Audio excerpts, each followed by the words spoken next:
Well, from the very first I will the whole contention show.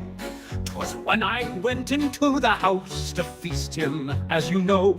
I bade him bring his lyre and sing the supper to adorn some lay of old Simonides, as how the ram was shorn. But he replied that to sing at meals was coarse and obsolete, like some old beldame humming airs the while she grinds her wheat. And did you not at once deserve a thrashing at the least, to bid me sing at meals as at some old cicada's feast? You hear him, so he said just now, or ere high words began. And next he called Simonides a very sorry man. And when I heard him I could scarce my rising wrath command. Yet so I did, and him I did take myrtle in his hand. Yet so I did, and him I bid take myrtle in his hand, and chant some lines from Aeschylus. But he replied with ire, "Believe me, I'm not one of those who Aeschylus admire. That rough, unpolished, turgid froth, that mouther of bombast." When he said this, my heart began to heave extremely fast. Yet still I kept my passion down, and said, "Then prithee you, sing one of those newfangled songs which modern striplings do." And he began the shameful tale Euripides has told, how a brother and a sister lived incestuous lives of old. Then I could no more restrain, but first I must confess with strong abuse I loaded him, and so as you may guess, we stormed and bandied threat for threat, till out at last he flew, and smashed and thrashed and thumped and bumped and bruised me black and blue. And rightly too, who coolly dared Euripides to blame most sapient barge. Most sapient barge, you, what's your fitting name? Ah, but he'll pummel me again. He will, and justly too. What? Justly, heartless villain, when 'twas I who nurtured you.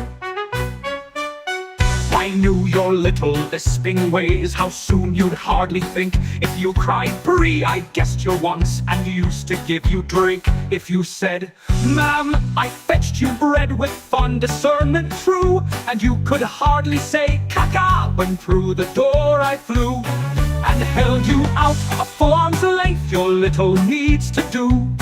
But now when I was crying, that I with pain was dying, you brute, you would not tarry me out of doors to carry, but choked in with despair, I've been and done it there. How sweet it is, these novel arts, these clever words to know, and have the power, established rules and laws to overthrow. Why, in old times when horses were my sole delight, 'twas wonder if I could say a dozen words without some awful blunder. But now that he has made me quit that reckless mode of living, and I have been to subtle thoughts my whole attention giving, I hope to prove by logic strict 'tis right to beat my father. Oh, by your horse's back, by Zeus, since I would 10 times rather have to support a foreign hand, so I be struck no more. Please, I will now resume the threat where I broke off before. And first I ask, when I was young, did you not strike me then? Yea, for I loved and cherished you. Will solve me this again. Is it not just that I, your son, should cherish you alike, and strike you, since, as you observe, to cherish means to strike? What? Must my body needs be scourged and pounded black and blue, and yours be scatheless? Was not I as much free-born as you?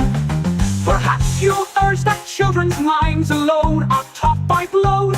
Well, age is second childhood then, that everybody knows. And as by old experience, age should guide its steps more clearly, so when they err, they surely should be punished more severely. But law goes everywhere for me, deny it if you can. Well, was not he who made the law a man, a mortal man, as you or I, who in old times talked over all the crowd? And think you that to you or me, the same is not allowed to change it, so that sons by blows should keep their fathers steady? Still and blows which we've received already. We will forget, we'll have no ex post facto legislation. Look at the gamecocks, look at all the animal creation. Do not they beat their parents? I say then that in fact they are as we, except that they no special law enact. Why don't you then, if always where the gamecock leads you follow, ascend your perch to roost at night and dirt and feces swallow? The case is different there, old man, as Socrates would see. Well then you'll blame yourself at last if you keep striking me. How so? Why, if it's right for me to punish you, my son, you can if you have got one your eye, but suppose I've none. Then having gulled me you will die while I've been flogged in vain. Good friend, I really think he has some reason to complain. I must concede he's put the case in quite a novel light. I really think we should be flogged unless we act aright. Look to a fresh idea then, he'll be my death, I vow.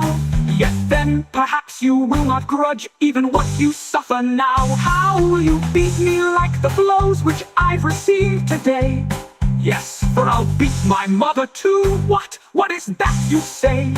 Why, this is worse than all. But what if, as I proved the other, by the same logic I can prove 'tis right to beat my mother?